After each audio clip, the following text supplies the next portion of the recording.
Bismillah, Assalamualaikum warahmatullahi wabarakatuh. Kami dari kelompok 5 berjumlah 3 orang akan memaparkan sebuah materi yang berjudul tokoh-tokoh psikologi kognitif. Nah, materi pertama saya sendiri Alfian Alidahman, dan materi kedua adalah Musodik, dan yang materi ketiga adalah Nur Asia. Nah, oke, untuk mengefisienkan waktu, saya akan memulai materinya.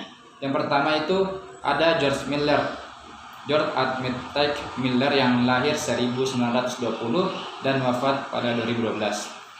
Nah, George Miller ini adalah seorang psikologi Amerika Serikat yang menyumbangkan pengetahuan yang sangat relevan untuk psikologi dan ilmu saraf kognitif.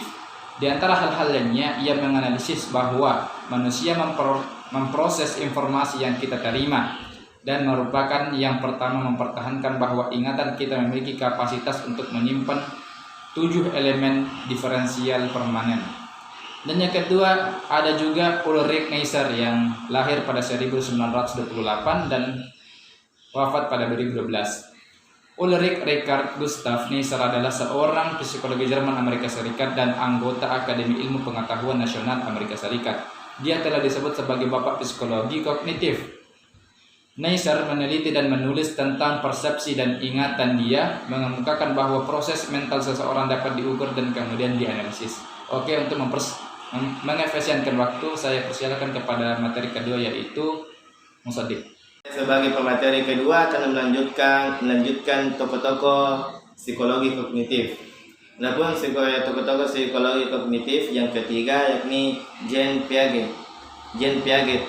pada tahun 1896 sampai 1981. Perlu diketahui bahwa Jean Piaget adalah seorang psikolog yang berasal dari Swiss yang mempelajari anak-anak di awal abad ke-20. Teori perkembangan kognitif Jean Piaget atau teori Piaget menunjukkan bahwa kecerdasan berubah seiring dengan pertumbuhan anak. Perkembangan kognitif seorang anak bukan hanya tentang memperoleh pengetahuan, anak juga harus mengembangkan atau membangun mentalnya. Itulah materi dari saya serahkan atau akan dilanjutkan oleh pemateri ketiga ini, Siti Nur Asia. Baiklah, saya sebagai pemateri ketiga akan melanjutkan tokoh-tokoh psikologi kognitif.